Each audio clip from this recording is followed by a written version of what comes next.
Good morning. Happy Thursday. How are you today? I hope this finds you well. We're starting off with, you guessed it, Mercy Watson. Something Wonky This Way Comes.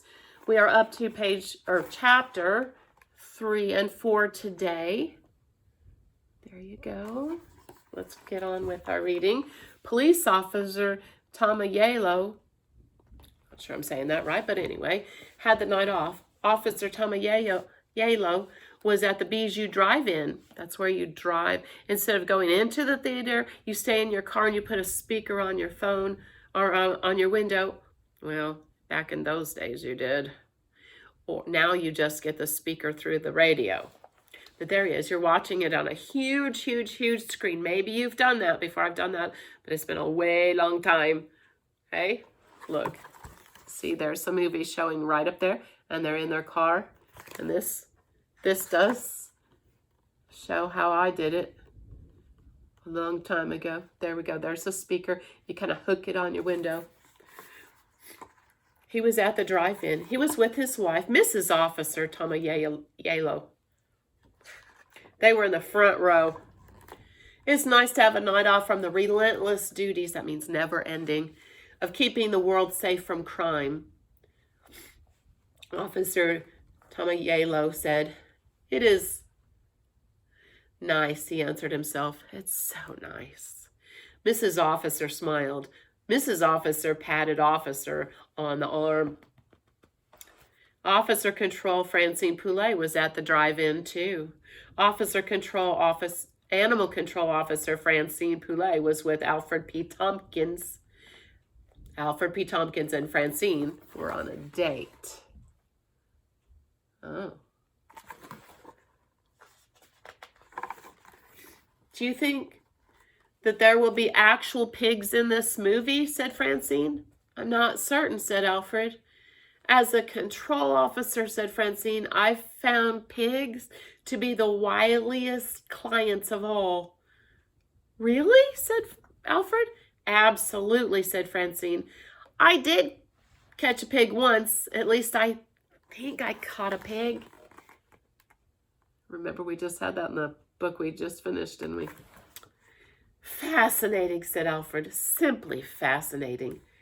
He put his arm around Francine there. Look. Oh, dear. Look at her eyes. Don't miss that. That's pretty funny. Chapter 4. Leroy Ninker. Where have we heard that name before? Used to be what? That's right, a thief. Remember, he broke into Mercy's house. Remember? Yeah. Leroy Ninker was a small man with a big dream. He wanted to become, remember, a cowboy. But for now, he was working at the drive-in concession stand. He was selling bottomless buckets of popcorn. There he is, all reformed. No longer a bad guy. "Yippee-yi-oh!" he shouted. "There's nothing faux." That means false, not true. That's right, it's real butter, folks. Top quality, bottomless, and out of this world. Yippee-yi-oh! It's kind of fun to say. In between pouring butter and popping popcorn, Leroy worked on his lasso skills. That's where you rope something. He twirled the lasso. He made the lasso whistle. Lasso is a rope. He lassoed a bottomless bucket. He lassoed a stool. "Yippee-yi-oh!" sang Leroy. "There's nothing faux about my skill with a lasso." See how he's rhyming? Oh, goodness.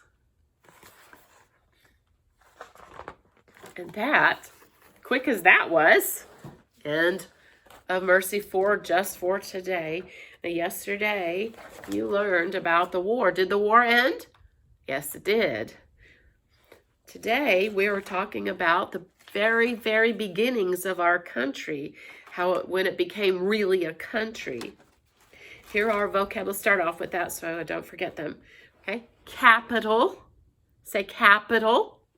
Capital is the center of where the laws are made for that state. Our capital in Oklahoma is Oklahoma City. We've talked about that quite a bit, haven't we? The capital of the United States of America, our country, Washington, D.C. Permanent. Say permanent. You've probably heard that word before. Permanent marker, maybe. Okay, permanent means it lasts forever and it doesn't change. President, I know you've heard this word many times. President, say president. That's whoever's in the charge of something, country, our president. You can also be the president of a company or an organization. United, say united. United means all into one, made into one. So we are united. We are United States. That means all these states come together and make how many countries? One country. Okay? Let's review just a little bit about what we learned. How did George win the war with the help of the French? Remember, the French were helping. The Germans were helping the British. Remember? We were fighting the British because we wanted our independence from them. We said, you can't tax us. We don't have, we didn't help make those rules. We didn't help make those laws. No, you can't do it. We are on our own. We are what? Independent.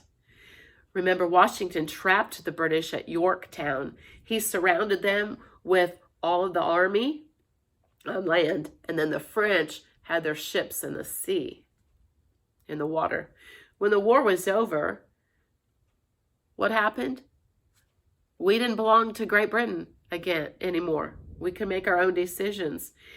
The colonists, the people who lived in this country, wanted somebody to be their king. Do you remember?